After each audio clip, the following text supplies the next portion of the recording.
हमारे मन में वैराग्य पैदा करते हैं। जैसा कि भाई साहब कह रहे थे कि जब किसी की अंतिम यात्रा में जाते हैं तो सच में मन में वैराग्य उठता है।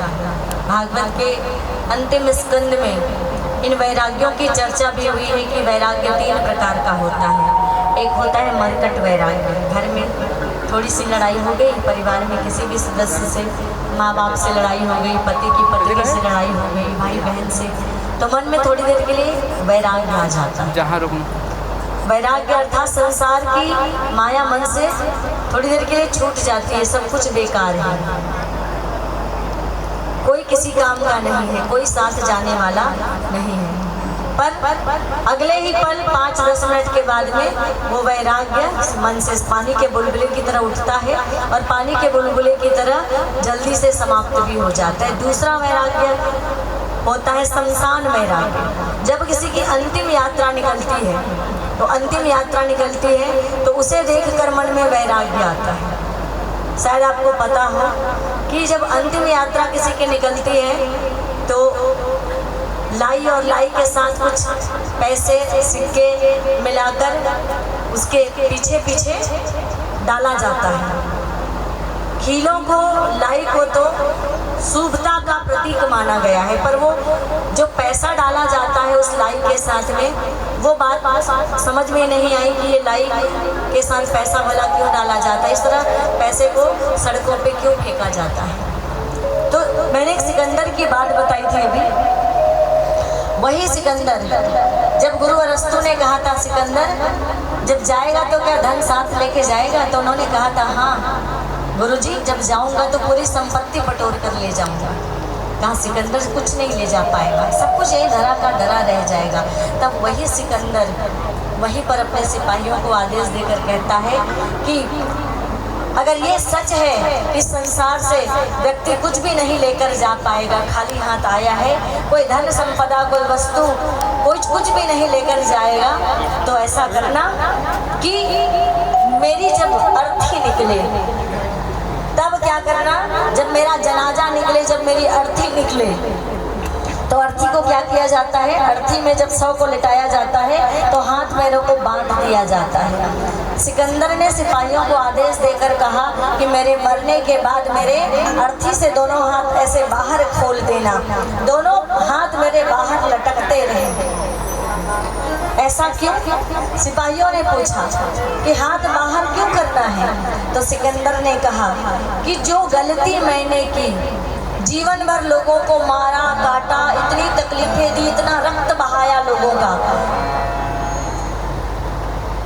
लेकिन आज पता चल रहा है कि लोगों के रक्त को बहाकर, लोगों को मार काट कर, लोगों को सताकर, डराकर, धमकाकर, उस पर राज्य करके, उसका राजा बनकर, विश्व विजेता बनकर, जो मैंने संपत्ति इकट्ठी करके अपने आप को सबसे बड़ा धनवान जो सिद्ध करना चाहता था, पर लगता है मुझसे गरीब कोई और है ही नहीं कि मैं इसमें से कुछ भी एक फूटी कौड़ी अपने साथ लेकर नहीं चल सकता। तो लोगों को इस बात की सीख मिले, मेरे जीवन से सीख मिले कि जो पागलपन मैंने दिखलाई धन के लिए, प्रतिष्ठा के लिए, वो पागलपन कोई दूसरा ना दिखलाए, कोई दूसरा व्यक्ति इस तरह से अपने जीवन को ना गंवाए। भाई साहब एक और बात कह रहे थे, पद प्रतिष्ठा ये सब बेकार, ये सब बेकार नहीं है। व्यक्ति को पद की प्राप्ति करना, अपने जीवन को बेहतर से और बेहतर बनाना, ऊंची प्रतिष्ठा प्राप्त करना, धन वैभव संपदा को बढ़ाना, ये और ऊंचाइयों को प्राप्त करना, लेकिन इसी चक्कर में पड़ के व्यक्ति अपने आध्यात्मिक विकास को भूल जाता है। अपना विकास करना, धन कमाना बुरी बात नहीं, ऊंची प्रतिष्ठाओं को प्राप्त करना गलत बात नहीं है, लेकिन उसके साथ अभिमान जब सिर पर सर चढ़कर बोलता है तो व्यक्ति को अच्छा बुरा कुछ भी नजर नहीं आता, ये बात है। और उसके बाद कहा मेरे दोनों हाथ खाली कर देना और जितनी वैभव संपदा जो मेरी तिजोरी में भरी है ना, उन वैभव संपदा को रास्ते पर बिखेर देना। क्या करना? रास्ते पे बिखेर देना कि लोग देखेंगे कि सारी वैभव संपदा जिसको मैंने गलत तरीके से कमाया है, लोगों को सता के डरा के कमाया है, वो सब यहीं पर धरा का धरा रह जाएगा, इसी जमीन पर बिछा का बिछा रह जाएगा, पड़ा का पड़ा रह जाएगा। उसमें की एक टूटी कौड़ी भी मेरे साथ नहीं जाएगी। ये संपदा किसी काम की नहीं है कि सज-धज के जिस दिन मौत की शहजादी आएगी, ना सोना काम आएगा ना चांदी आएगी। इस बात की शिक्षा और अन्य लोगों को मिल सके, इसलिए क्या करना, सारी संपदा रास्ते पर बिछा देना और मेरे दोनों हाथ खोल देना। इसीलिए प्रतीक के रूप में ये बताने के लिए कि जब इस जहां से जाएंगे तब ये दौलत काम नहीं आएगा, ये शोहरत काम नहीं आएगी, कुछ भी काम नहीं आएगा। अपने द्वारा केवल किया हुआ कर्म ही काम आएगा। हाँ, ये बात सच है कि व्यक्ति खाली हाथ आता है, संपदा लेकर नहीं आता, पर एकदम खाली हाथ नहीं आता। व्यक्ति क्या लेकर आता है? कुछ तो लेकर आता होगा। तो व्यक्ति क्या लेकर आता है? व्यक्ति अपने किए गए पूर्व जन्म के किए गए कर्म के परिणाम को लेकर आता है, और वही कर्म का परिणाम, वही कर्म का फल प्रारब्ध बनता है। और वही प्रारब्ध अगले जन्म में हम जब किसी भी जन्म में किसी भी योनि में आते हैं तो वही हमारा प्रारब्ध हमारे जीवन में घटनाएं बनकर घटती है कि दुखम सुखम भयम क्षेमम कर्मणेव वाभि पद्यते कर्म ना जायते जंतु कर्मणेव विलीयते। दुखम सुखम भयम क्षेमम कर्मणेव वाभि पद्यते, कि वही हमारा पिछले जन्म का कर्म जो है, हमारे वर्तमान का कर्म कल के हमारे भाग्य का निर्धारण करेगा। इसलिए आप पीछे क्या हुआ उसे भूल जाइए, आगे क्या होगा उसे भूल जाइए। अपने वर्तमान को बस अच्छा बनाने का सोचिए और वर्तमान में जीने का सोचिए, क्योंकि हमारे पास जो हमारी पूंजी है वो हमारा वर्तमान है, जिसे हम चिंता में गंवा देते हैं, जिसे हम शोक में गंवा देते हैं, जिसे हम छल कपट में गंवा देते हैं, जिसे हम ईर्षा द्वेष में गंवा देते हैं, लड़ने में झगड़ने में। एक व्यक्ति जो राम कथा में बैठकर भरत चरित्र को सुनकर आंसू बहाता है, उसी का भाई के साथ मुकदमा अदालत में लगा। कितनी विडंबना है कि यहाँ पर तो भरत चरित्र को, भरत और राम जी के प्रेम को सुनकर रो रहा है। जब राम की कथा सामने आई, जब प्रभु राम को 14 साल का वनवास हुआ और 14 साल का वनवास हुआ तो राम बड़े प्रसन्न दिखाई दे रहे थे। राम को प्रसन्न दिखाई देकर लोगों ने पूछा, मुस्कुरा क्यों रहे हो? 14 दिन के लिए नहीं जा रहे हो? 14 महीने के लिए भी नहीं, 14 साल के लिए जा रहे हो? तब भी मुस्कुराते हुए प्रभु राम का उत्तर क्या था? भैया, राजा बनता तो एक ही फायदा होता, एक ही दो फायदे होते कि राजा बनता, प्रजा की सेवा करता, माता पिता के पास रहता, राजमहल का सुख भोगता, बस इतनी ही चीजें तो मिलती। लेकिन जब बन का राजा बना हूँ, पिता दिन मोह कानन राजू, नजरें बदली तो नजारे बदले और किस्ती ने रुख मोड़ा तो किनारे बदले। क्या कहा? ये नहीं कहा कि पिता ने मुझे वनवास भेजा है, क्या कहा?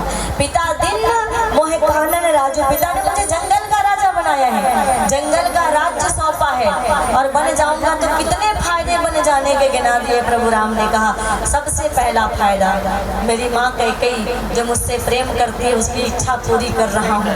ये एक बेटे का सौभाग्य है, ये मेरा सौभाग्य है कि माँ की इच्छा पूरी करने का अवसर मिला है। मंथरा की कोशिश पूरी हो रही है। जो मैं चाहता था कि मैं राजा ना बनूं, मेरा भाई भरत राजा बने, कि भरत प्राण प्रिय पावहि राजो विधि सब विधि मोह सन्मुख आजो। अगर मंथरा ना होती तो कैसे मेरे प्राणों से प्रिय भरत भाई को मैं राजा बना पाता?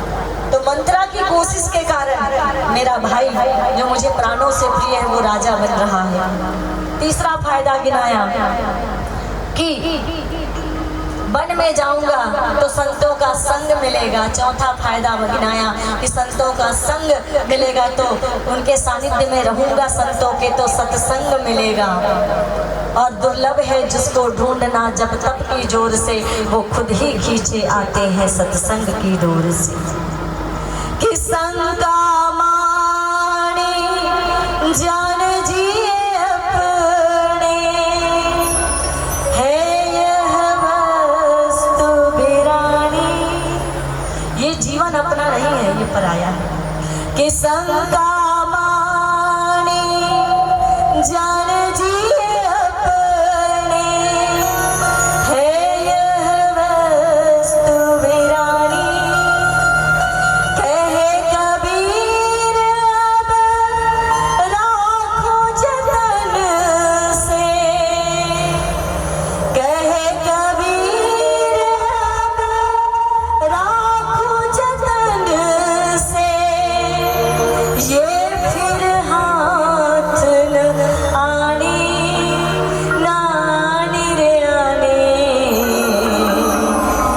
चादर हो गई, बहुत पुरानी चादर हो गई।